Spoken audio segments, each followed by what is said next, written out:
All right, man, we back. Goodfellas Sports TV. Appreciate everybody for checking in. Make sure you hit that subscribe button, bell icon button. Share the video. Today we talk about Wilder not stepping aside, and I kind of give you the 411 on that entire situation with Wilder not stepping aside, and all that good stuff, man. And we also talk about Crawford options. I mean, it's out there that PBC will be willing to send Shawn Porter and Ugas over there, and kind of get into that whole situation with Kell, Brook, and what's going on there. More than likely, I heard it be Danny Garcia, Errol, Spence in September, and Pacquiao and Mikey, Garcia. We get into all that good stuff. Decided to go live. Felt like talking some boxing today. Could have went a couple different directions, but hey, I do appreciate everybody for tapping back in. Make sure you hit that subscribe button, bell icon button. If you on YouTube, best way to help me out overall, streaming on Facebook and YouTube today. Share the videos. Appreciate everybody that shares the videos. Don't forget to check out today's sponsors. The Help Blades, you can find them at www.thehelpblades.com. Promo code Goodfellow1Box, get you 18% off the 100% all natural products. We're talking about lotion, soaps, foot soaks, bath bombs, deodorant, toothpaste, hair pomade, and much, much more. Check them out. They got everything. Lemon toothpaste bomb, moisturizer bar bomb, 100% all organic products. So check them out. Other than that, make sure you check out Cell Phone Buyers Recyclers. They want to buy your cell phone. You see it on the screen. iPhones, I think they buy all phones. You can hit that number up, or you come over on YouTube and check out their website. They on all social media. You can check them out on Instagram, Cell Phone Buyers Recyclers.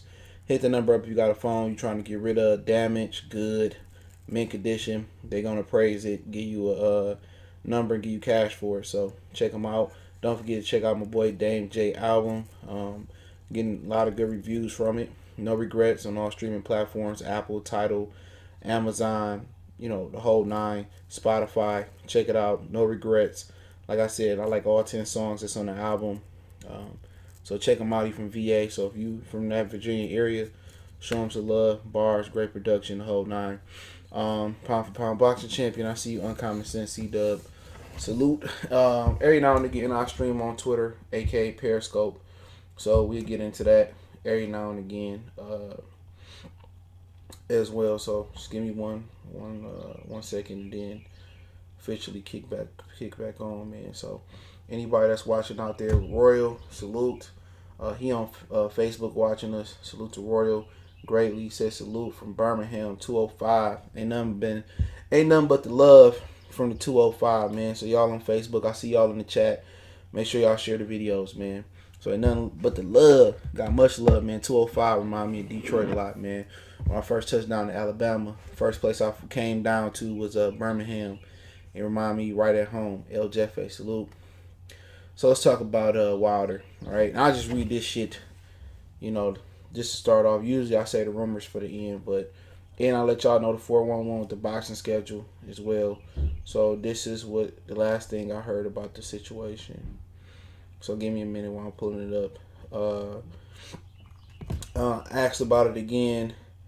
Said they told me that they feel that once Wilder says yes to it, they won't be hearing nothing back. It's about stepping aside. That was the last thing I got, but I keep going everything I heard about the Wilder step aside situation. I want to get everything, so I asked, and he said, I heard there are still conversations. Nothing, this is old. There's nothing confirmed yet. Also heard Wilder's really considering doing it, but nothing is done yet. So I won't believe it until I hear from a specific person whose name I keep anonymous. They're in talks, though. I think Wilder should do it. Somebody's opinion. But blah, blah, blah was telling me Wilder's really powerful. But he said if the money right, they would probably have to. He said, give me some updates. I heard one of the debates in Wilder stepping aside. He wants an automatic shot at the winner between Wilder and Anthony Joshua. Also heard he wants more than 10 million. He said he heard Zone. He said he heard from the Zone are saying 10. He said he heard 15 million. So, with Wilder, whoever it was, they were contemplating it about Wilder stepping aside. So, they were contemplating, they was thinking about it, but like from the last thing I just read, like I just said, once Wilder said, yeah, there was feeling was they wasn't gonna do it. So at the end of the day, I think that the price was too steep for them to do it. I mean, that's $10 or $15 million, depending on which side was true. That they could have, split to AJ Wilder or Eddie and Bob could put it in their pocket. So at the end of the day, Wilder was dealing with a bicep injury. I think he said some injury of the elbow or the arm. He always injuring that part of his body. Also, it was some talks about he had already injured his knee going into the Fury fight. So to be honest, even if they fought in July, he wouldn't be able to, fulfill that fight in July because he said he can't start punching until May or June or working out. So Wilder ain't even healthy right now. And on top of that, he bringing his liaison in who oversees his camp. He's bringing the liaison in to as a coach now. Now, if you remember, we had the martial arts coach D Puller on, and he was saying that that he does that. He don't run the camp. He just comes in, oversees the camp, what needs to be tweaked, and they hire him as an extra set of eyes. So Wilder said he's going to bring his liaison in full time. The last time he was on the PBC podcast, and there's been talks that he may bring Foreman in or whoever else he may bring into his camp to make some changes. Would it be the smart thing to do to step aside? Sometimes, motherfuckers let their pride get in the way. Billy M, I see you. Some people let their pride get in their way. Would it be the smart thing to step aside and, work on some things and work on some balance and get to break in your new coaches and get to break in your new surroundings and new strength and conditioning? Yeah. But when you dealing with a rah-rah, boxing fan base, he step aside, and AJ didn't step aside, and people going to start feeling some type of way. If he take the fight and he get beat up again, he just made a stupid decision. So, he got to do what's best for him. Only he know what situation he is in right now. If he had a knee injury or pre-existing injury going into the Fury fight, he knew he wasn't 100%, then, then maybe jump right back in there. But it's something they thought about. You know what I'm saying? And, is doubt going through his mind? Absolutely doubt is going through his mind. The way he just got the shit beat out of him, most definitely. So for Wilder, it's just something that he gonna have to figure out. Going ahead. If you ask my personal opinion about it, I don't think anybody has a personal opinion about it because you ain't in that camp. Is it a consensus opinion that Wilder fell in love with his power? Eric H, I see you. Absolutely, he fell in love with his power. All the little things he used to do, he fell in love like every power puncher throughout history. Once you get past the power of Deontay Wilder, what's really there? He got some speed, he got some height, he got some reach, and Tyson Fury dominated all of that. He dominated all of that. So if he is dealing with an injury, he got enough time to get his health back together. He got enough time to break in George Foreman or whoever he's going to bring in. But the critical thing about this whole situation with him is mentally, where is he sitting at? Where is he sitting at mentally is the question. Because if you sit and wait, which would be the fucking smart thing to do for the whole situation, if you sit and wait, it's probably going to be more money here. With the coronavirus here, if they do it in November, they will have to go to somewhere else to do this fight. Or they will have to do it at a reduced price because fans wouldn't be in the building. So if no fans in the building, don't your money look a little bit different? Do you think a third fight is going to be doing more than around the 800,000 that they guesstimated the pay-per-view was? No. Can they guarantee them 30 million apiece this time? I say no. I don't think the guarantee would be that high without fans. And it depends on how the prior pay-per-views do. Are they still going to put T.O. and Loma on pay-per-view in September? And I'll get around to that in a minute. Maybe, maybe not. I know they're going to put Danny Garcia and Errol Spence on pay-per-view. They said PBC got another pay-per-view lined up too. I don't know what it is. I have to ask. But you got to ask yourself that right now. I mean, do you think the coronavirus is going to, disappear anytime soon? It sound like Donald Trump's son said it'd disappear after the election, if that wasn't fake news. So, it don't really matter. This is his story. This is his life. It's what he wants to do, but he was contemplating. It was something that they were, exploring. But I don't think anybody is gonna pay anybody 10 or 15 million, whatever it was, to step aside and not fight. So it's up to him. You know, pride get in your way. Everybody want to be prideful. You know, be smart. You know how many motherfuckers? You know how much pride then knock motherfuckers off these streets. You know how much pride then put people in the situation. And our females walking around with pride like they got testosterone shots in their ass. Everybody so prideful about the wrong shit. You know what I'm saying? You out in public and you know somebody beat your ass. Now bitches want to jump into the motherfucking SUV and run the ops over because she beat your ass. You know? Now you want to get prideful. Another nigga taking care of your family, your baby mama, your kid. You know, now you want to go fight and kill him. Motherfuckers be prideful in the wrong situations. This is my opinion on it. Sometimes it's better to be smart than prideful. You know, that's just my opinion. Sometimes, you know, it's best to, take an L and just roll with it. You know, down week 2, 3 weeks, 4 weeks, year down the line, at least you ain't in jail or dead. So Wilder got to be smart about this situation. He got to assess it. What is your chances of you being 100% healthy, you getting the sparring you need to get, you improving enough to beat Tyson Fury? You struggled with guys of height that got height or equal height to you for a long time. This man came in 30 pounds heavier. Was it? Or 50 or 60 pounds, whatever the fuck it was. He came in heavy. And he had more gas than you. Not only did this dude show more of a front foot attack, he showed a body attack.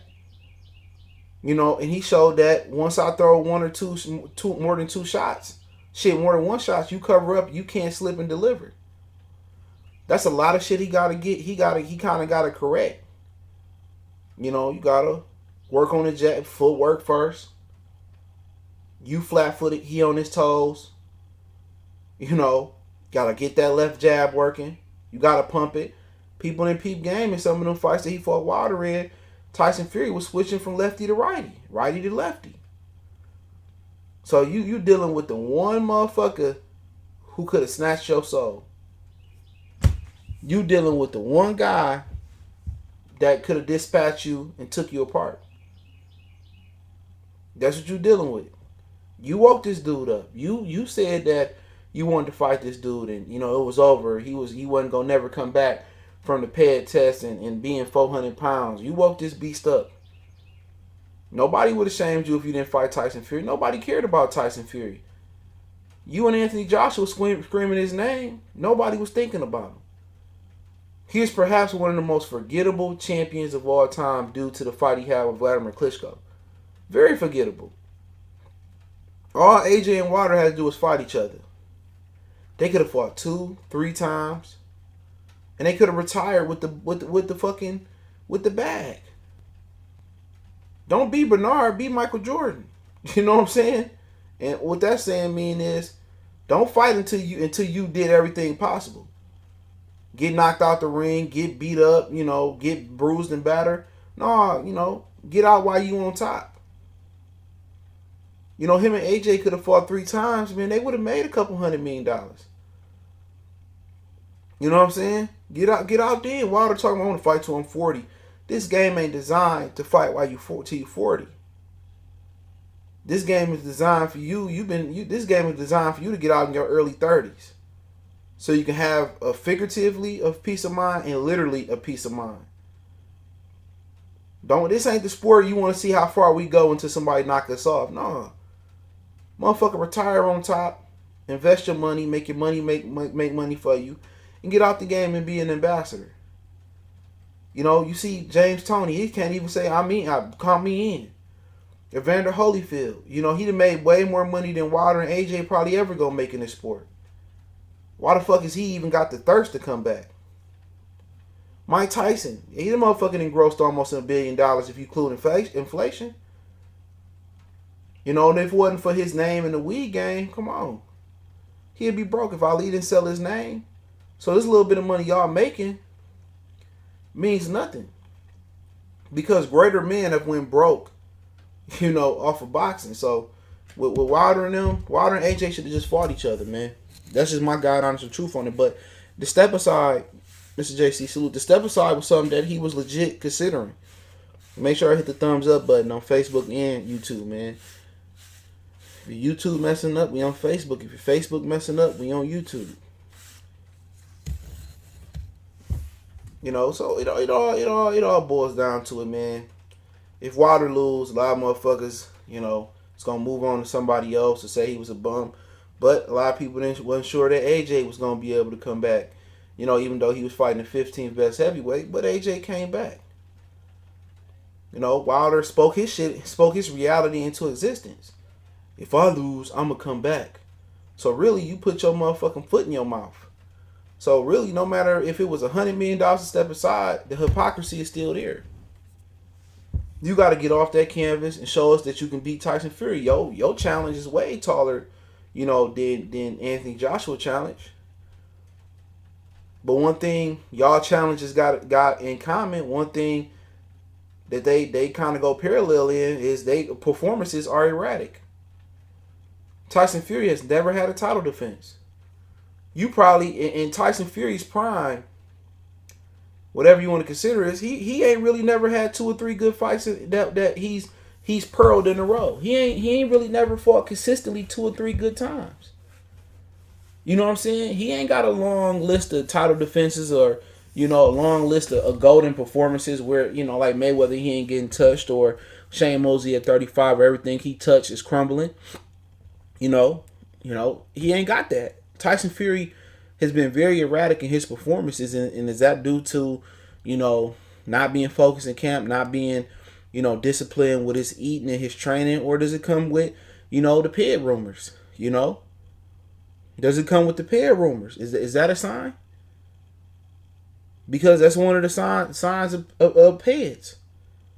You cycle on and off, so it depends. It's a tumble salute. It depends on what you get. So people, you can't underestimate that. If somebody want to bet some money on Wilder in a rematch, I wouldn't tell you not to bet a bet, because the odds gonna be too good. In boxing, we seen if the conventional wisdom tell us this fight is gonna go Fury for 12 or Wilder by knockout in the second fight, usually boxing tend to go against the grain.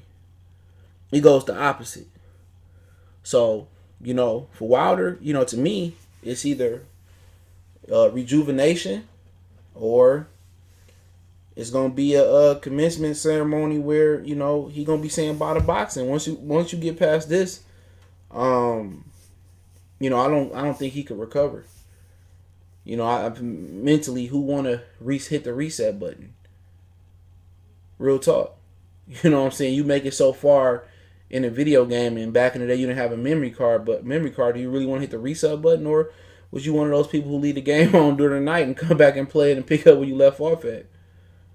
So Wilder really willing to do the reset button. Not only do you have to reset your career, you went from 20, 30, 40 million dollars in pay-per-view money, depending on what you're getting, to really going back to regular TV fights and making, you know, if you nice, $5 million. And building yourself, and everybody know, once you expose, everybody confident. Especially once you've been knocked out in your career. When you've been knocked out in your career, everybody confident. Daquan Gates, salute on Facebook. Everybody's confident once you get knocked out.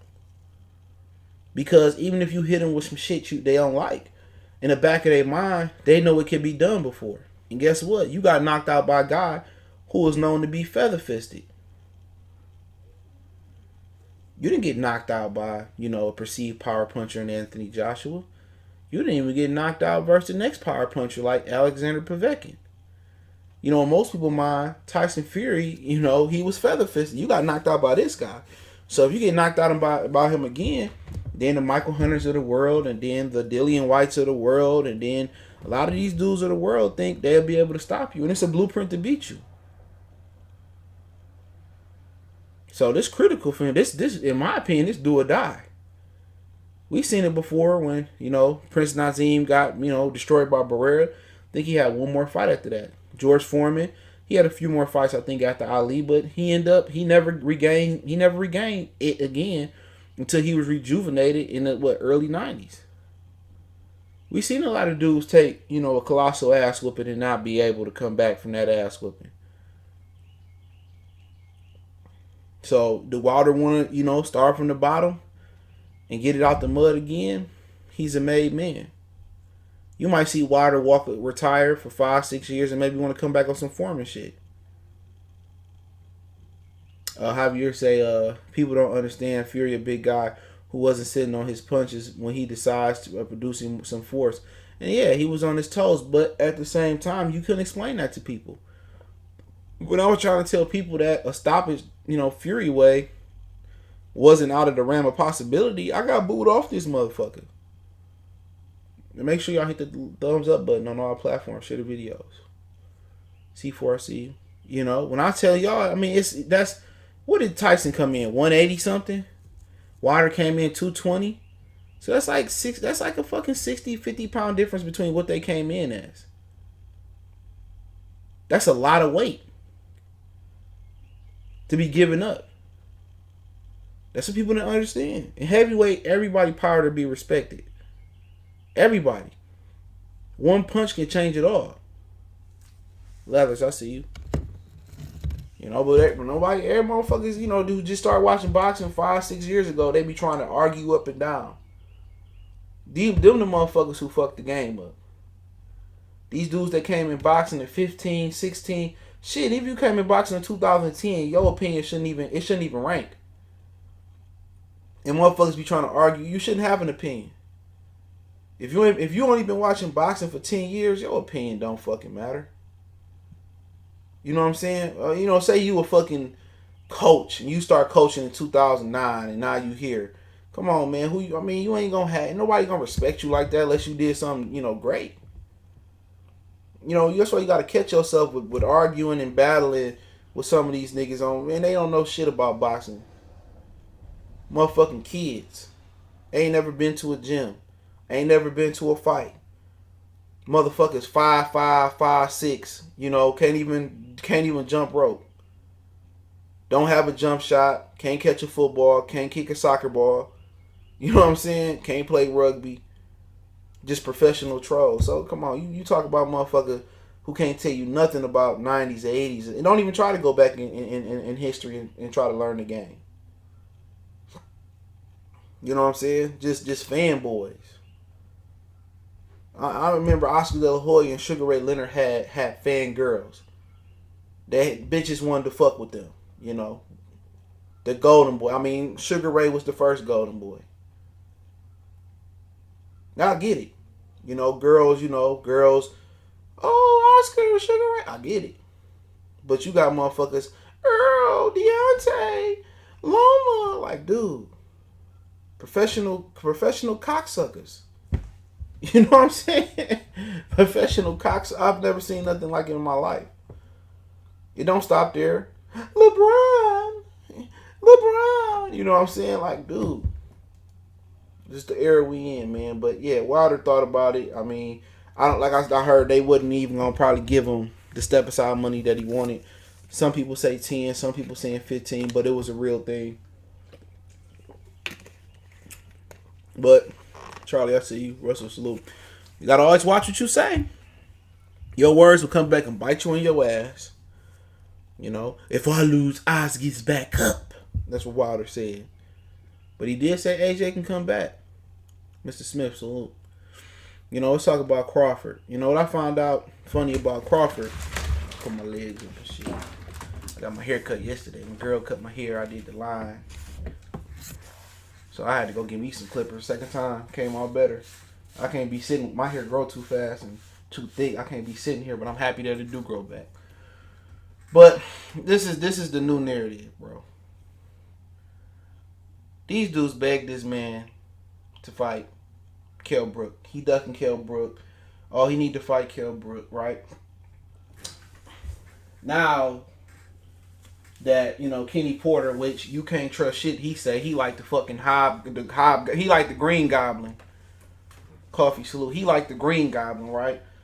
First, it was Kenny was a liar and Errol ain't protected. Now everything he say is biblical, right? Like I said, I stand by this. He DM me, you can ask Tom Business. He DM me after I told y'all motherfuckers that Bob Arum hit them up. He said, we never received the offer. Never said you fucking received the offer. I said, Bob Arum hit y'all up about fighting Crawford and coming to Top Rank. Y'all chose to hold on to the belt, fight Yordenis, Ugas, and Errol Spence. Just what I said. Alright? But I don't do the interviews and I don't do none of that shit. Now, it's being said again that they willing to send Ugas and Shawn Porter over there. That can change. Also heard that they want to do Keith Thurman and Shawn Porter. That's what they wanted to do to lure Shawn from fighting Crawford. But now that with Coppinger or whatever, whoever else groupie they believe in these days, now that Coppinger would say like, I don't care, I don't know who said it, but Shawn, or Kenny, or we can fight Terence and we want Terence and this, that, and the third. I mean, it's common sense. Renato Salute. It's common sense. A champion shouldn't have to chase a challenger. Right? If Ugas, if Porter, if Brook, all who don't hold a motherfucking belt, Ricky E. Salute, don't hold a belt, why should Terence Crawford give you motherfuckers a call? Call over to Bob Arum. I mean, Shawn Porter was in the same room for Bob Arum for the Fox little thing they did with Fury and Deontay Wilder on Fox before they fought. He's in the same room with Bob Arum. Why didn't he pull up on Bob Arum and say, yeah, I want to fight with Terence Crawford? Kenny, oh, we want that call. If I'm a champion, why am I calling you? You know what I'm saying? You know how to reach over to Bob Arum. The Porter stay in Las Vegas. I believe Yordenis, you guys might stay in Las Vegas. Call Bob Arum and let him know what it is. Kell Brook seen Bob Arum and he said, I want the fucking fight. So Bob Arum and Kell Brook and Eddie Hearn, they've been talking about doing the fight. Kell Brook called this shot. Like, hey man, Bob, let's do this shit. Kenny Porter still talking about receiving a phone call. Man, Bugs Bunny didn't hunt Elmer Fudd. Elmer Fudd hunted Bugs Bunny. Elmer Fudd had the gun. So it's just basic shit you can ask yourself. What happens is these dudes get on internet and they say, oh, I want to fight this guy or I want to fight that guy. But when they get behind the scenes, that proactive, that go-getter hustlers mentality, that disappeared. Before the pandemic, Shawn Porter wanted a tune-up. He wanted to wait around for Errol Spence rematch. That was the word on the street. He didn't want to fight Josito Lopez. That's just what I heard. Not saying it's true. But now that he's talking about fighting Kell Brook actually called. He went to Bob. They negotiated. Now you can see what the play is now. Oh, he fighting Kell Brook. I mean, why not fight Shawn Porter? Shawn Porter got to send an offer. What did Shawn Porter say? All the fun over here on PBC. Terence Crawford got to come over here. So I'm a champion. Why the fuck am I coming over there? He already showing you your colors. Do you or do you not want to fight? Yordenis Ugas, he had an opportunity to fight Alexander Booz Putin for the regular title. Before Booz Putin popped hot, which he is still the regular champion, which he ain't still been stripped to this day, Ugas, they told him not to take that fight, Al Heyman. Go fight Mike Dallas, and we'll promise you a title shot in the distant future. That's what they told him. They promised him a title shot not to take the regular WBA title from Booz Putin. That's the title Manny Pacquiao held before he beat Keith Thurman. So it's a lot of shit that people don't know. Yordenis Ugas don't control his career, neither does Shawn Porter. Now, what you could see happen is probably, I don't know if the Brook deal gonna get done or not. I don't know. But what you could see is Terence Crawford fight Brook, and then turn around and fight Shawn Porter or fight Yordenis Ugas. I would rather see Porter or Ugas get the fight.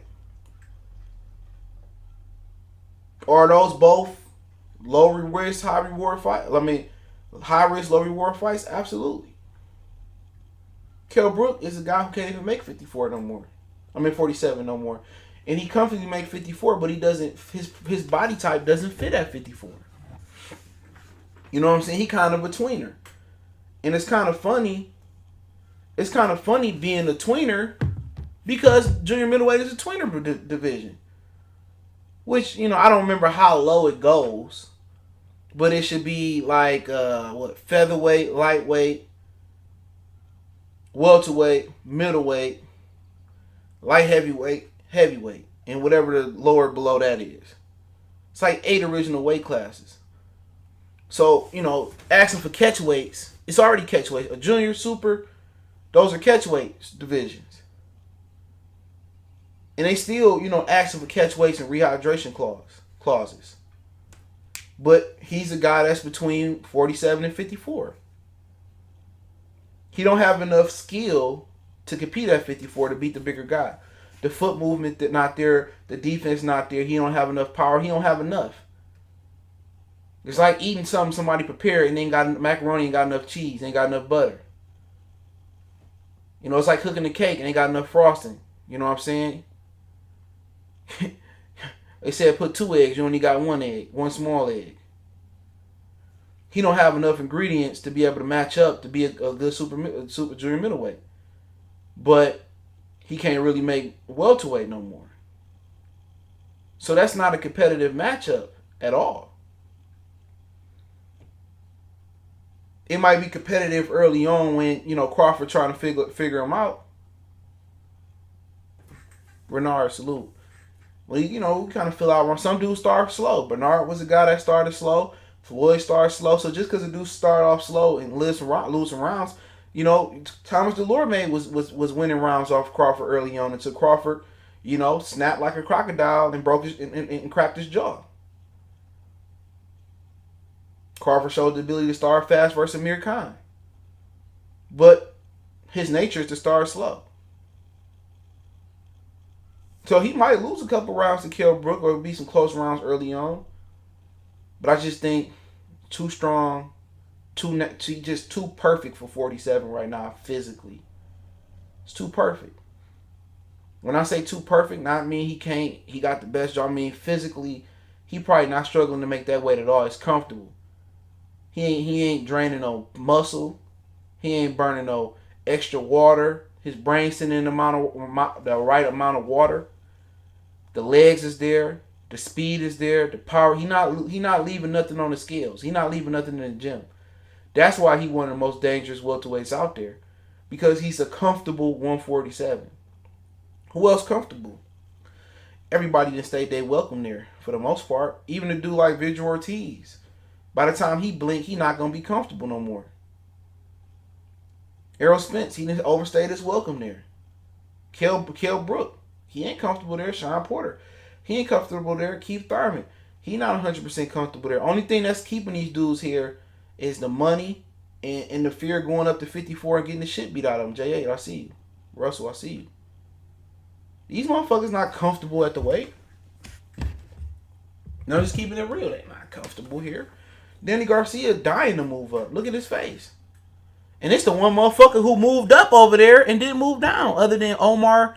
Omar's the only one that jumped up on PBC multiple divisions. People don't even know that. Omar was at 35, 40, 47. He went to 54. Omar then moved up past the 35 to 40, 40 to 47. He fought at 54. Remember that? I think versus Guerrero, they banged it out at 54. Came down to 47. Omar Figueroa, he one of the few motherfuckers that moved up. He moved up like 3 or 4 weight classes. Yordenis Ugas, he moved up a weight class. Shawn Porter moved down several weight classes. Danny Garcia moved up. Lamont moved up. Berto ain't never moved nowhere. Victor Ortiz moved up 1 weight class. He was a really good 140 pounder. You know, Amir Khan, he moved up, 3 weight classes technically. Maybe 4. 35, 40, 47. And then he jumped over, he jumped to 60. So he moved up 5 technically. You look at Errol Spence, he moved down 1. Pacquiao, obviously we know what he done. He's a legend.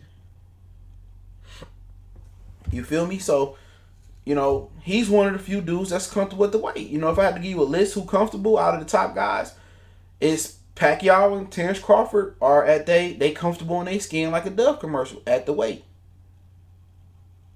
That's a huge advantage. I ain't gotta, burn no muscle. I ain't gotta, drain myself with no extra fluid. That's what kind of give him a competitive advantage, and that's what gave Floyd and Ward and Bernard competitive advantages because they comfortable at the weight. Boxing Syndicated, salute. So everybody's saying in the comment that Ugas beat Porter. I was watching that car while I was in the car. I was in that fight while I was in the car. I watched it at home and I had something I had to go do. So, I never really, I went back home, watched the replay, but I really never scored that fight. A lot of people said Porter got dropped that one round. But to me personally, that wasn't Shawn Porter in there that night. And I will say that. And I said, you can't control it. But Ugas and Errol Spence don't sell no pay-per-view tickets. Not like Porter did, and that's funny saying that. But Ugas, is a strong guy, but Shawn Porter, he fought the wrong fight. He tried to fight Ugas like he fought Danny Garcia when all he needed to do was fight Ugas like he usually fight, because Ugas is not going to have that output. Only thing I tell Shawn to do was kind of shorten the combinations up a little bit. Make sure you come in behind the jab. And Ugas is going to throw 1 or 2 shots. That's the difference. Ugas is not going to flurry. Ugas is not going to throw 3 shots. Ugas is not going to take it to you and hurt you. Ugas is a strong guy, but he lacks the volume, or he lacks the one-punch power to hurt you. That's the difference. Ugas got to understand that he got to punch in volume, but most of those Cubans don't have that. What Uric Gamboa brought to the table as a Cuban fighter, being unorthodox and being, hot boy with his punches and doing things, throwing from the hip, throwing 3 or 4 shots. It ain't too many Cuban fighters that can do that. You look at Ortiz, he throwing 1 or 2 shots at a time at the most. Lara throwing 1 or 2 shots at the most. Even when Angulo pushed Lara still only throwing 1 or 2 hard shots at a time. Ugas is just a big, strong welterweight that he just gonna be what he is. He gonna be a counter-punching, patient fighter. Even where Omar Figueroa, when he had Figueroa on the fritz, he just couldn't put 3 or 4 or 5 punches together to hurt Figueroa. He didn't shoot Shawn to the body, touch to the body, rip to the head with 3 or 4 shots. He just kept fucking touching him. Poop, poop, pop, pop. He just kept touching him. Mark salute. Pop, pop, pop, pop, pop, pop, pop. He just kept. It wasn't bang, bang, bang, or pop, pop, pop, bang, bang. You touch him and you mix in the shots. It's just not. He like a computer. You can't you can't tell a computer to do something it's not programmed to do, or a robot can't do it. But as far as kind of give you a brief breakdown on how those fights are going, in my opinion, I think Ugas and Porter are 2 tough fights for Crawford. With Ugas, I think he would have an opportunity to hurt Crawford. From the simple fact that he's a counterpuncher. Crawford like to, if Crawford, go volume and go offensive, then Ugas will have the opportunities to touch Crawford. And that's any counterpuncher. And if he fought Floyd in his prime, he gonna get touched because he offensive. Have I seen Bud compromise his offense for defense? Yeah, watch the Victor Postal fight. But I just think he just outworked Ugas. Not sure he could stop that guy. But if he did stop Ugas, I think that'll probably be one of the biggest statements made in boxing this year. If he was able to get that fight and stop him, that means he just gonna out. That just means he just gonna outbang that dude. It may look like a Kavalauskas fight where, but he can do things that Kavalauskas can do. You know what I'm saying? Ugas can sit back, time him with some shots, but I don't think he a bigger puncher than Kavalauskas. But when you're a counter puncher, you hit the dudes with the punch he don't see coming. Still dangerous nonetheless. So I think he'll outwork him. I don't think Bud feels that he can afford to have a terrible fight like he had with Klimov. So I think he'll try to outwork him. I think he'll try to stop Ugas late. He'll try to stop him late. But one thing I kind of want to see with Bud once again, if he do fight a guy like that, that's prideful and not gonna stop. If he can't get the stoppage, I'd like to see him go more defensive and disciplined and just pick him apart down the stretch. But we'll see. That's 2 high stamina fighters right there. Ugas come in good shape. But Bud is a different type of conditioned fighter because his output is a lot most of the nights. Ugas is a cruise control type fighter. So can I see Ugas winning that fight? Yeah. I think Ugas will be an easier fight for Errol Spence, a healthy Errol Spence. It's a tougher fight for Terence Crawford because styles make fights. But I think Crawford will probably outpoint him. But if he stopped him, he stopped everybody at 47. I think people will kind of open their eyes. But they still won't give a brother his credit because they hate the motherfucker because he signed a top rank. I just never seen no shit like that. You know what I'm saying? You hate somebody because they signed a top rank. You must hate Floyd Mayweather, Kelly Pavlik, Muhammad Ali. Did some, obviously that's where the origin began. That you hate a motherfucker who he signed with. That's crazy to me, man. I can see if the nigga was signed to the Ku Klux Klan. You know what I'm saying? Then, hey, man, I'm with you motherfuckers then. You feel me? But all these promoters, Razon, I see all these promotional companies are answering to the same shit. All the media families, all these motherfuckers answering to the same shit. And I can tell you something about the DAZN before I switch gears. And kind of tell you about Porter. The DAZN, they don't like black fighters neither. All they CEOs are white men.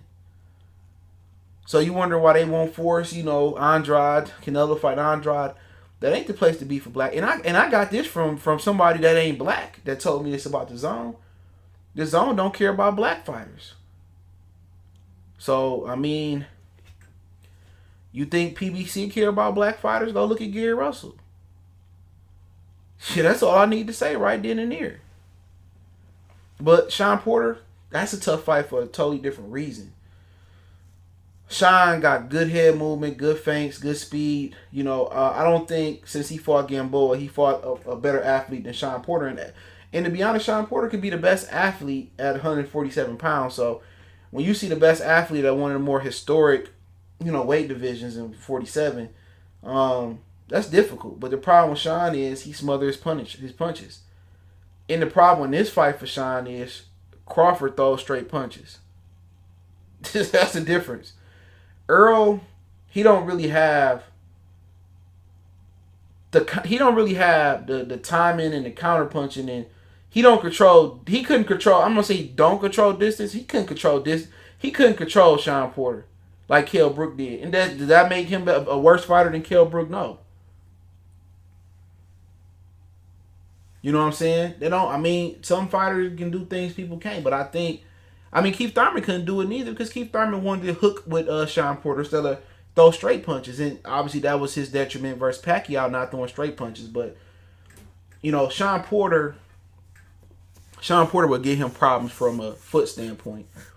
We seen Gamboa do it. But my issue with that fight for Crawford is the head movement, the feint, and Shawn Porter got the punch that's going to work. The overhand left, the overhand right. That's going to work for him.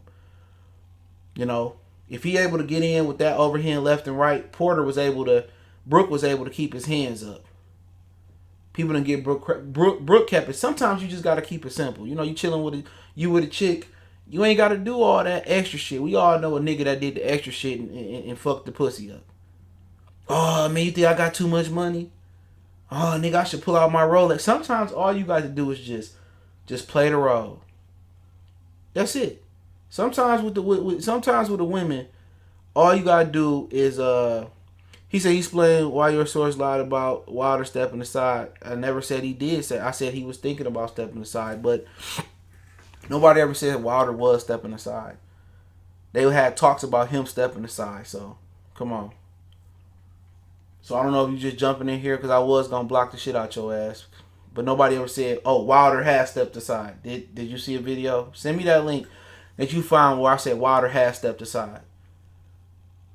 Please send me that link. Please. And please don't block me. I'm gonna block you just because you asked me not to block you. Hold on. No, you getting blocked. You getting blocked. Let's put the nigga on timeout for fucking up my stream. That's for fucking up my stream. You'll be back in like a minute. 300 seconds, whatever the shit that is mathematically. But I was in a good groove. That's why I'm not even paying attention to the comment section. It's always one. Boxing in general don't want black champions. J8. But let's talk about Shawn Porter. It's always a nigga fucking up the stream. I'm tired of these niggas, man. I don't get this shit when I do a hip hop stream. That's why you're gonna see more of them and less of these. I'm gonna do a fucking boxing voice. I'm gonna take this bitch on the Patreon and charge y'all niggas 5 minutes. Then yeah, put that nigga in 5 minute time out. I'm gonna take this shit to the Patreon and charge y'all niggas $15 just to watch a stream. I'm gonna get my Nestor on, nigga. That motherfucker was back on YouTube quicker than quick. But let's talk. Shawn Porter can possess problems from jumping in. He gave Errol Spence some problems jumping in, but the difference was Errol Spence keep his hands up. So his wild lefts and rights didn't fucking work. He got to come behind a good jab with Bud, good feints, good foot movement, use his angles, and try to land that overhand left and right. He get on the inside. He not gonna turn Bud like he turned Spence, but the good thing about it is maybe he can outmuscle Crawford a little bit on the inside, but Shawn just smothered his work too much. So Shawn gonna have to land the punches like he landed on Malignaggi. Versatile. He gonna have to land them punches. Shawn gonna beat Bud with his speed, his athleticism, his feints, his head movement, and his overhand and his hooks. If he able to jump in and have success with his overhands and hooks, and he able to kind of hurt Bud and work his body cleanly, that's good. But being with Kenny Porter, he just ain't never done it before. He did it versus Paulie, but he just not clean in his punishment, and Shawn loses fights. And Shawn don't get credit because Shawn ain't, everything is close with Shawn. Other than Paulie and Devin, everything is close with him. And Devin was on opiates then, addiction.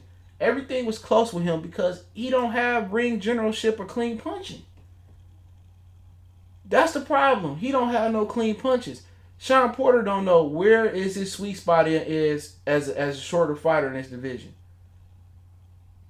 He was landing and hurting Errol Spence, but you couldn't tell because everything was just smothered. He smothered his shots. And when he smothered his shot, he smothered his power.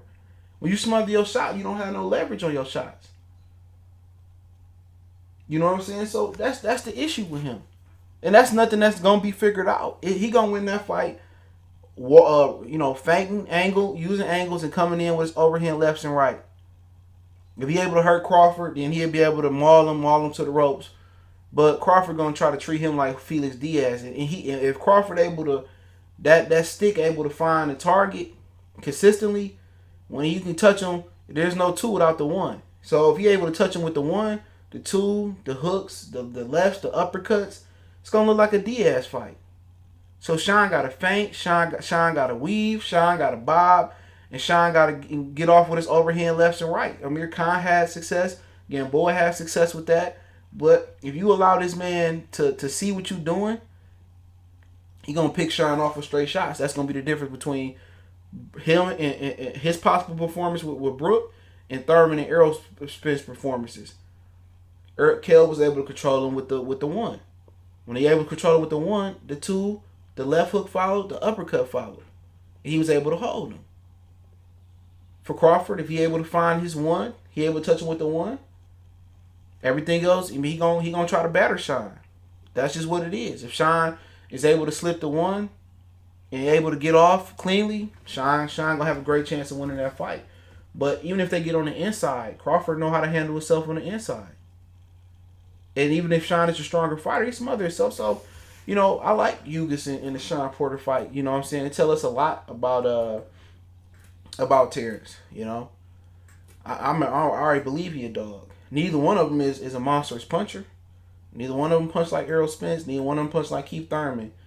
But, for people to become believers and see how you do it, we'll see. He stay in shape, and the two fighters that we named for PBC are the two, best conditioned athletes on PBC. Ugas and Porter, you ain't gonna find two better conditioned welterweights on PBC. So, them two dudes that actually can match his stamina output. Crawford, you ain't really never see him tired. You know what I'm saying? Ugas, since he had a rejuvenation with PBC, you don't see him tired. And Shawn Porter a dog. If he get tired, Kenny gonna whip his ass in the corner. He said you made an interesting point that Mike Tyson may be an excellent coach for Porter. Him and Gervonta, yeah. You know, that'd be a great coach. But, you know, at the end of the day, once again, we talked about pride a minute ago. We talked about pride. Well, can he have enough pride and put his pride aside and let Tyson come in and show him some pointers? He put his pride aside for Devin Alexander, let Timothy Bradley and Joel Diaz tell him how to beat Devin Alexander. A lot of people don't know that. You know, he brought Barry Hunter in, but we'll see. I think it's a winnable fight. But if that man find that one, if he let Crawford find his groove, bro, with that stick, it's gonna be a long fucking night. Especially if Crawford fight a disciplined fight. He ain't gonna stop Porter, but he just gonna make him look foolish. So it depends. It's a good fight. He got a lot of reach on Porter. And the difference is he got dynamic. I'm telling you, Bud is a puncher. The difference between him and Thurman is going to be, and the difference between Thurman, Brook, and Porter performances, on the Porter performance, Thurman, Brook, and Crawford, the difference is going to be is Bud can take what Thurman did and Brook did and put it together. Brook touched him. Brook wasn't really trying to knock Porter out. Brook was just trying to offset what Porter did. He did a great job. Thurman tried to knock him out and try to slug it out with him. Difference would be is Bud was try to do what Brook did, but he add more power to it. He had more output than Brook. He'd take chances. But when you take chances, you also make an opportunity for yourself to get knocked out.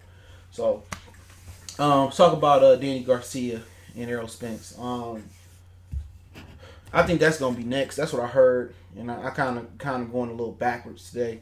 I should have talked about Mikey and Pacquiao first, but I heard Pacquiao requested fighting Mikey Garcia. Stay ready, salute. I heard he requested Mikey Garcia, so that's something they want to do. I don't know where that fight gonna happen. Before the pandemic, it was Las Vegas was the backup plan, and the Middle East was the number one plan. So it's the Middle East, Las Vegas was that backup. It will happen on its own. That will happen on his own. But as far as, Danny Garcia, I think he's going to fight Errol Spence in September. Not sure what PBC got lined up, how they going to do their fights. I'll tell you how, if you missed my video earlier on Top Rank, I'll tell you the Top Rank schedule a little bit better because I can read it. But, somebody hit me up on Instagram today and they was like, I was trying to argue with me, said, oh, no way Danny Garcia could beat Errol Spence. Errol Spence didn't fly out the window. He flew out the roof of his car and all this shit, man. I mean, I'm not here to argue. I'm not arguing. I'm not going back and forth. The time will come. Anytime you get in a car accident of that nature, anybody that's seen Errol Spence, what his face is looking like, how he talking about, he ain't cleared to fight. He expected to be cleared to fight when the hospital's able to take those type of patients. Once again, I'm not arguing. At the end of the day, I'm putting my money on Danny to win the fight. Not saying I'm picking Danny to win the fight, but I like my chances. You got a dude that's coming off an injury. Everybody's saying, oh, he coming from 160 this time. The weight cut won't be that bad. This, that, and the third. Man, come on, man. You cut him in from 160 or whatever he come for. They fight in September. You probably looking at he getting depending on when he fighting in September. He coming in and he starting camp in July. Right? He only coming from 160. The weight is it don't matter where you coming from, because he had to come from 200 pounds. The damage is already done physically to this man. I'm not talking about the accident, just cutting weight. He fighting at a weight that he shouldn't be fighting at. That's one of the reasons I like Danny Garcia. Danny Garcia, you want to take it for the grain of salt? He been training. Danny Garcia been getting ready for this opportunity. And you fighting a guy who just went through a Ferrari roof or Lamborghini roof or whatever situation may be. He not going to have no tune-ups. Even though it was a year to this day. We don't know if he go to sparring, will he be able to take the punishment on the jaw? That's with headgear. So you don't know what it's going to be like in 16, whatever ounce gloves they use in the sparring. So one thing we don't know, if they schedule a fight, will it go through? Would he be able to take the punishment in training? Hitting the gloves, hitting the bag, everybody looking at Mike Tyson. Mr. 21 Strong salute. Oh, Tyson can come back. Nigga, you 53 years old. Last time remember a white boy made you quit on the stool. Until somebody hit you back, you don't really know. Without the headgear on. With 8 ounces. This ain't 54, my nigga. 54, they got 10 ounces on.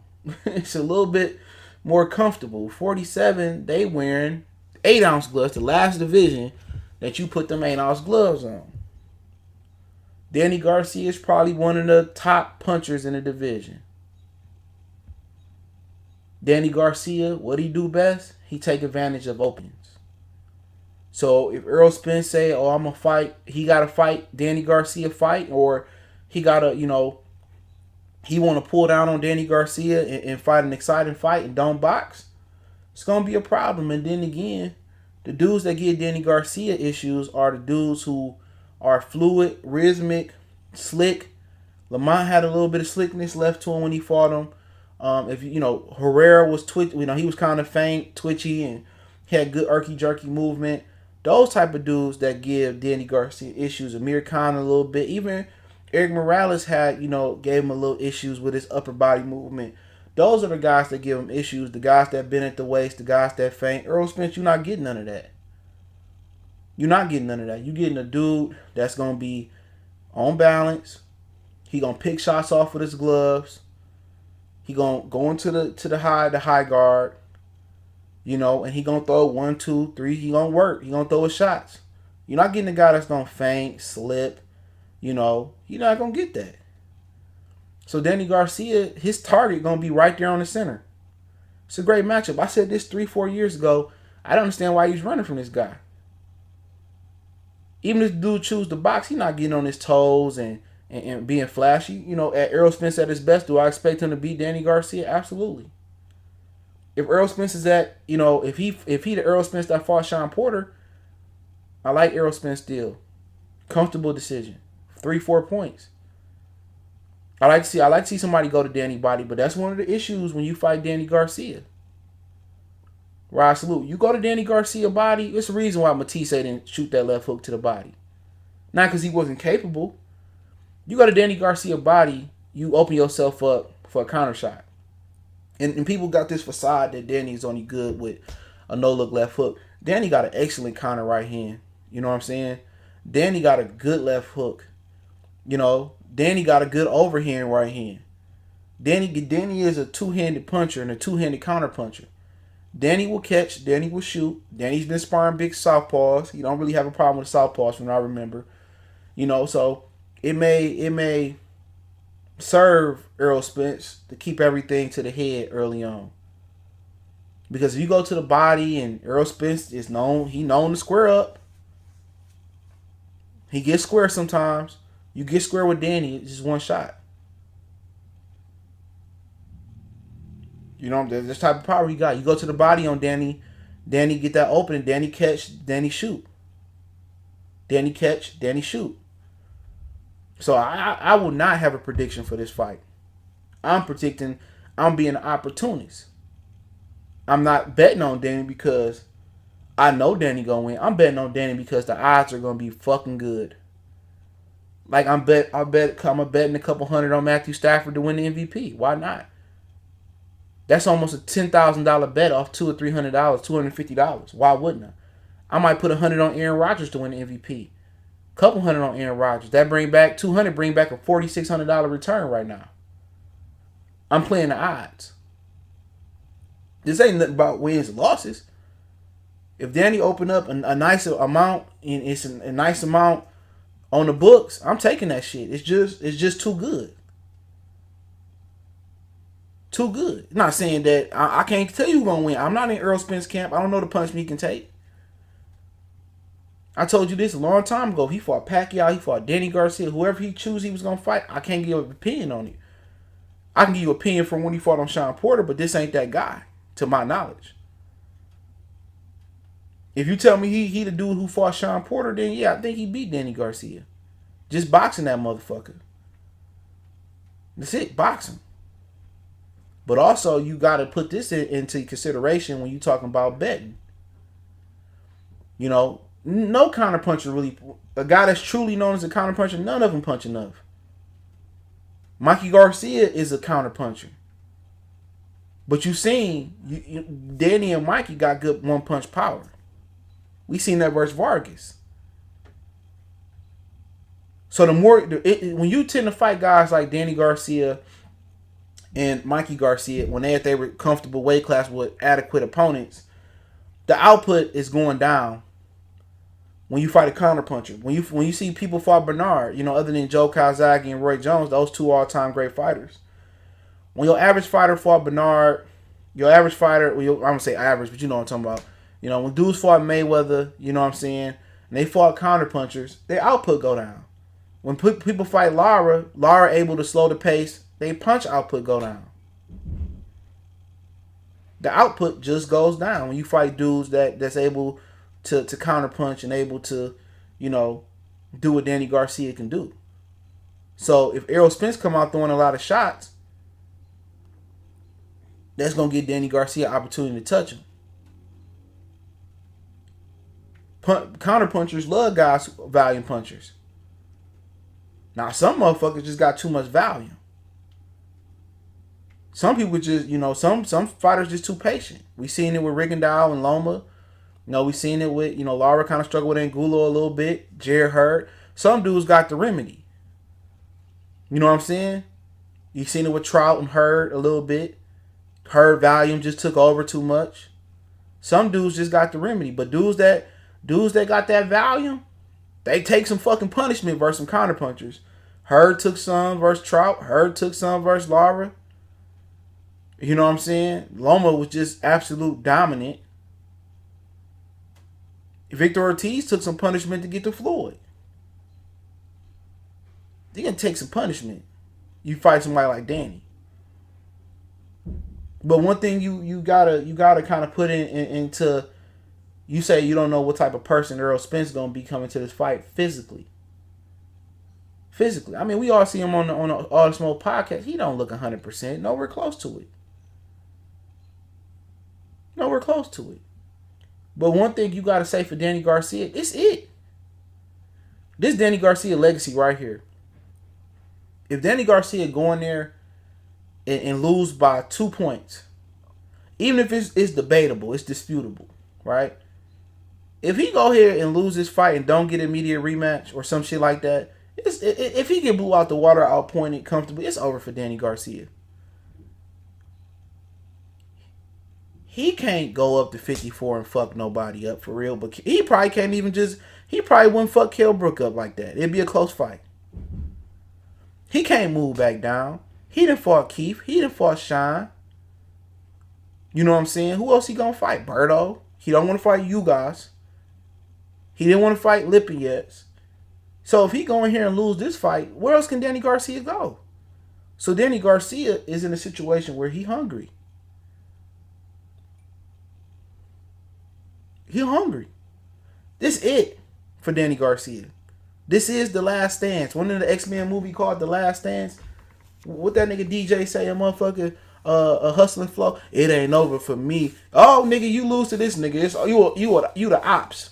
You just an opponent. You just a journeyman. You going down, down, baby. Yo street in a Range Rover. It's over. But for Danny Garcia, his money right. His pops was responsible with his career. So you gonna get the most hungriest Danny Garcia you ever got. You gonna get Errol Spence, which you physically don't know what he gonna have. Mentally, you don't know what you gonna have. You get whiplash, you fall out of the car, you don't know what you gonna. People just assume, but if he comes back, he look good, then great. But if he comes back, he get injured, he get hurt, Danny Garcia get him out of there. Nobody gonna get Danny Garcia's credit. Oh, Danny Garcia, he beat a beat down Errol. You gonna just see the excuses come out. The excuses gonna come out. Same thing with Wilder. You know what I'm saying? Oh man, Tyson Fury had this, man. These are so many conspiracy theorists, niggas, man. Sometimes it is what it is. You know what I'm saying? The same people that Errol Spence come back and destroy Danny Garcia. Oh, I told you he was over 100%. It'd be the same people he come out there and Danny Garcia hit him with a no-look left hook. The first 30 seconds of the fight, knock him out, and he grabbing his jaw. Oh, I told you he wasn't healthy. He shouldn't. Come on, man. It's just, we just in the world of too many just fence riders. Pick a side, and when it come down to it, be like, I'm sorry, I was wrong. He wasn't healthy. Don't take it away from Danny Garcia. You know what I'm saying? That's kind of why I didn't want the nigga to fight Pacquiao. Pacquiao fans won't let you live this down. I can deal with Danny Garcia fans all day and 2 times on Sunday. He said he could move back down. Danny versus AB. Man, it's over with. Danny Garcia can't move back down. Danny Garcia, if he moving anywhere, it's going to be up. He said it out his own mouth. He moving on up like the Jeffersons.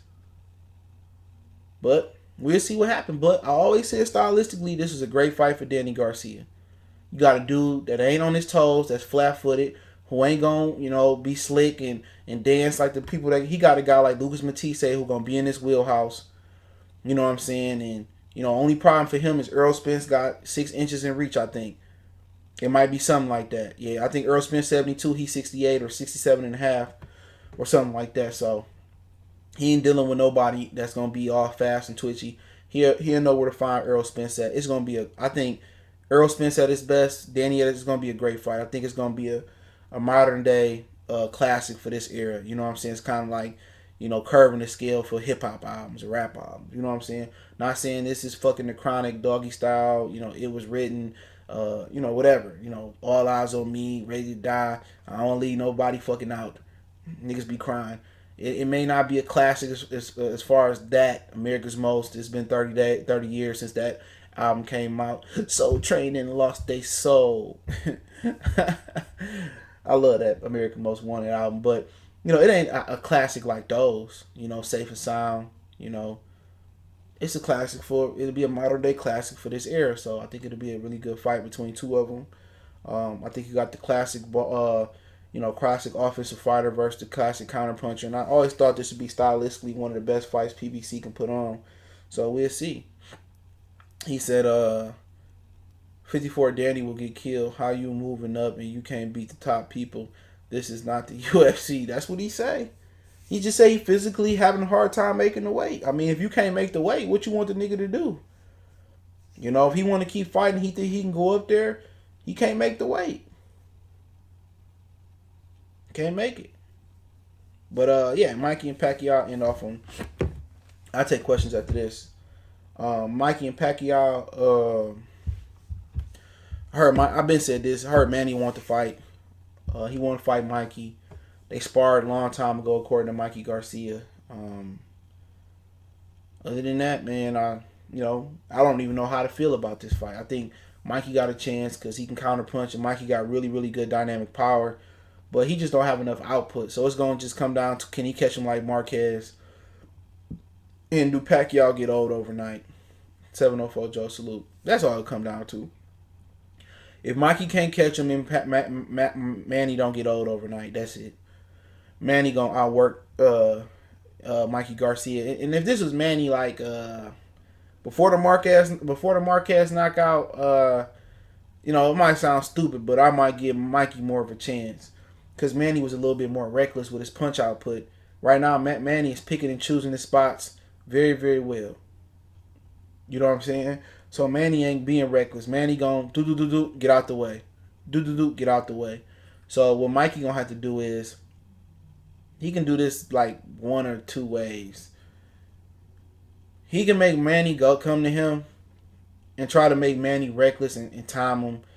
But when you timing dudes, you looking for one or two big shots fighting a guy like Pacquiao. Pacquiao can throw 5 or 6, 7, 8 shot combinations and hit all air. And the crowd is gonna go, oh, and they gonna get around to Manny Pacquiao.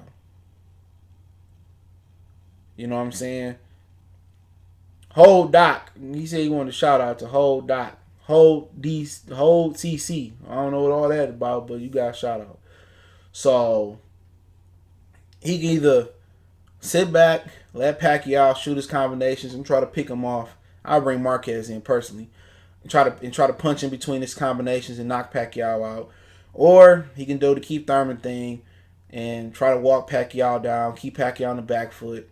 When he jump forward and shoot his shots off, hold his position, unlike Thurman did sometimes, and try to punch with him. But unless Pacquiao get old or Mikey lands something significant, Mikey don't have the output to beat Pacquiao. He just don't.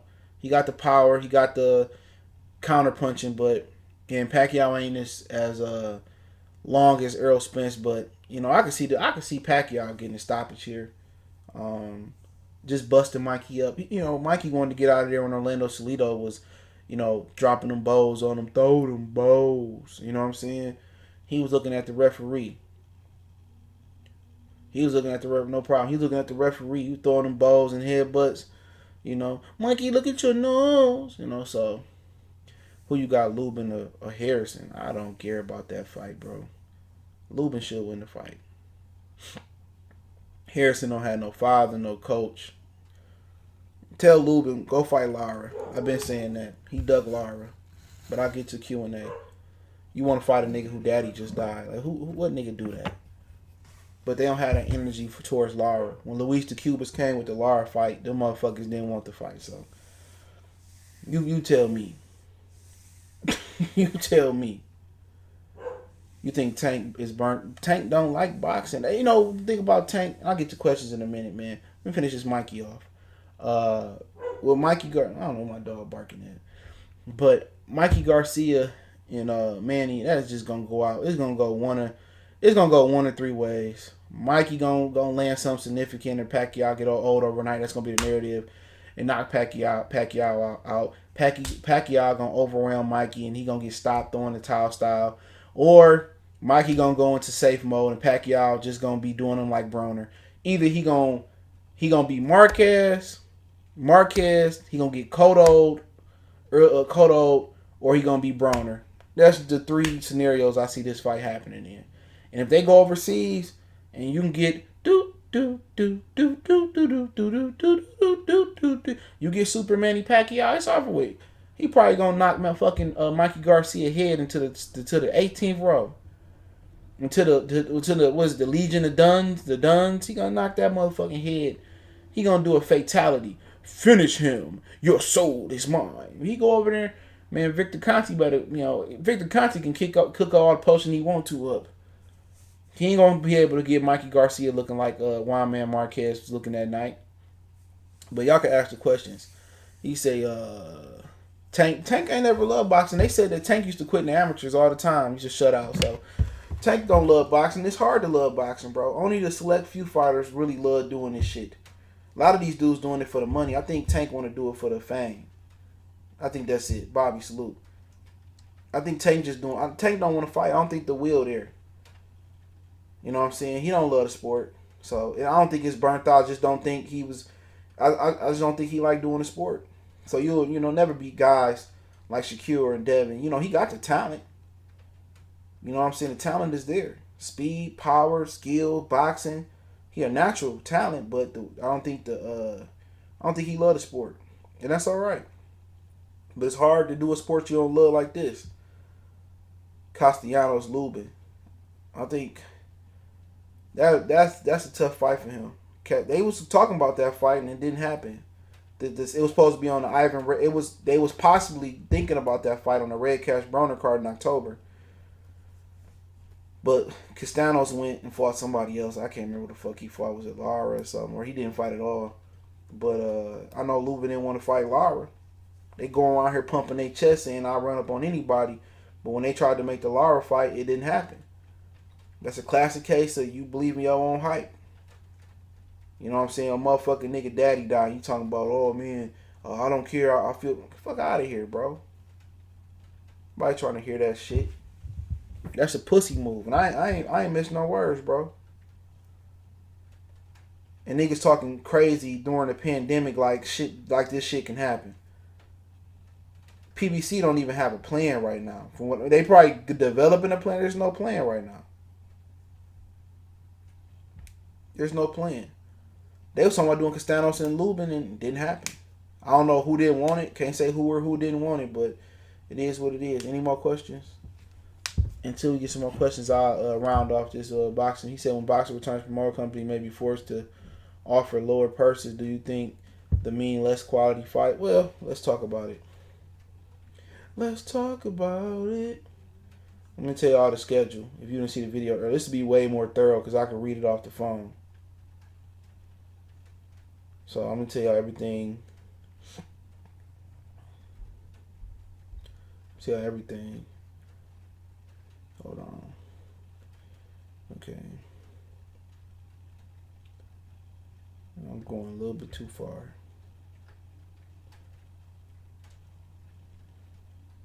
Alright, so boxing's returning June 9th here in the United States with Top Rank in Mexico on June 6th with Nervetes at the Azteca 7 studio. Pedraza will be fighting on those cards. Alex Acedos as well too. Top Rank will be doing 2 shows every week, 2 cards every week. Alex Acedos, the one who fought Hooker, will return to boxing. So with the Mexican card, with the cards in Mexico, Top Rank will have 3 cards weekly. Put an asterisk on that. Javier Molina will fight Jose Pedraza. That's going to be June 9th. Shakira will fight Rafael Rivera as the main event, June 9th. Top Rank made a deal with Fernando Beltran Zafner Promotions to televise all the cards that would happen in Mexico here in the United States on ESPN. Fights will take place at Azteca 7 Studio in Mexico. So Shakira, Alex Acedos, Jose Pedraza, Michaela Meyer, female fighter, Javier Molina will be all on the June 9th fight card, I believe. Shakira versus Javier, main event. Pedraza versus Molina. Javier Molina just beat young master Miramon on Top Rank ESPN. Molina will fight Pedraza. Postal and Ramirez will be fighting. Jose Ramirez and Victor Postal, WBC mandatory, will be fighting July 18th or 25th. Jamil Herring, the fighting Marine, would have a title defense tune-up July 4th, Independence Day holiday. And then he will fight Carl Frampton somewhere in the immediate future. Jesse Magadone will return to boxing in July as well. Oscar Valdez versus Miguel Burchett fight is offered right now.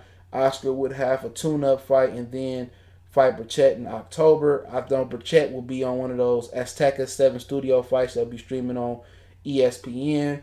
So he'll be tuning up pretty soon as well too. So that will be the schedule for Top Rank for 2 months. Also, looks like Luis Nery fight will be televised on ESPN. So expect at least 2 fights a week starting June 6th on ESPN. So Top Rank is leading the way with boxing with Zafner Promotions and Azteca 7 Studio in Mexico. So you guys heard it earlier. You heard the more thorough version here on the live stream. So June 6th, get prepared to see Nervetes. I think he's fighting at 140 as an interim fight. So June 6th, June 9th. Then next week you get 2 or 3 fight cards after that. The week after that, get 2 or 3 fight cards after that.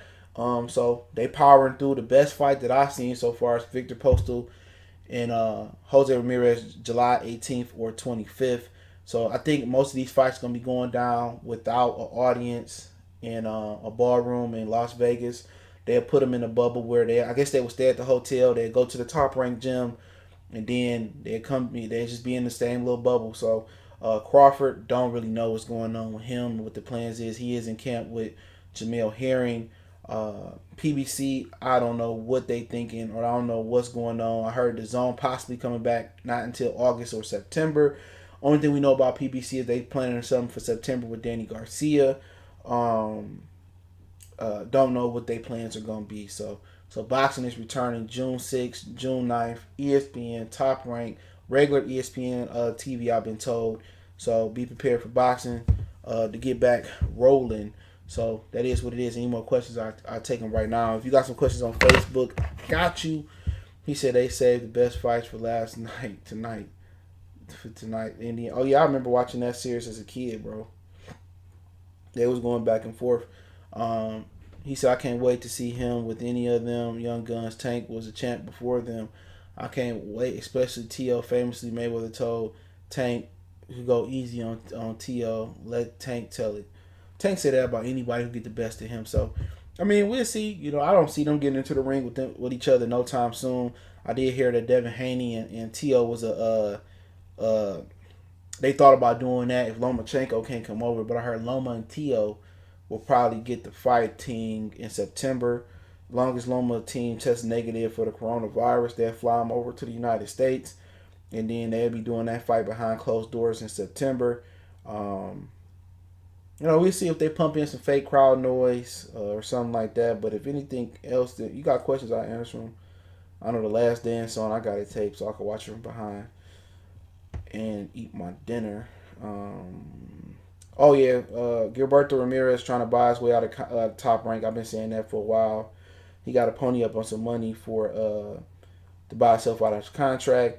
PBC willing to send Shawn or Ugas to fight Crawford. Heard Kell Brook is possible opponent. Obviously, they put this in here, but they're not willing to send Errol Spence. That's what he said. So it's just kind of little things that's happening. You know what happened with Eddie Hearn. Eddie Hearn has revealed extraordinary plan to bring back boxing by staging fights in his back garden. The $1 million idea will see 4 fight nights at his Brentwood headquarters, culminating in a White and Povetkin fight. So yeah, Eddie Hearn trying to get plantation fights and have motherfuckers fight in his backyard ain't a bad idea though. As y'all know, Canelo Triple G expected to happen in December. So ain't really nothing that really changed for real, man. But nothing changed. I can't wait to see a little B-Hop and Shakur in the future. Yeah, that's a fight that probably can happen. But yeah, any other questions, I answer them. But that's pretty much it as far as what's going on. Somebody asked me about Lubin and Harrison. Probably Lubin at this point. The man just got knocked the fuck out. You know what I'm saying? And Lubin is a good puncher, southpaw, athletic. You know, if he can take the punches, you know, he should be all right. But, you know, what do that prove? You know, I'd rather see him fight Lara, but he ain't going to do that. But he might fight Sergio Garcia as a title eliminator. So we'll see what happens with that.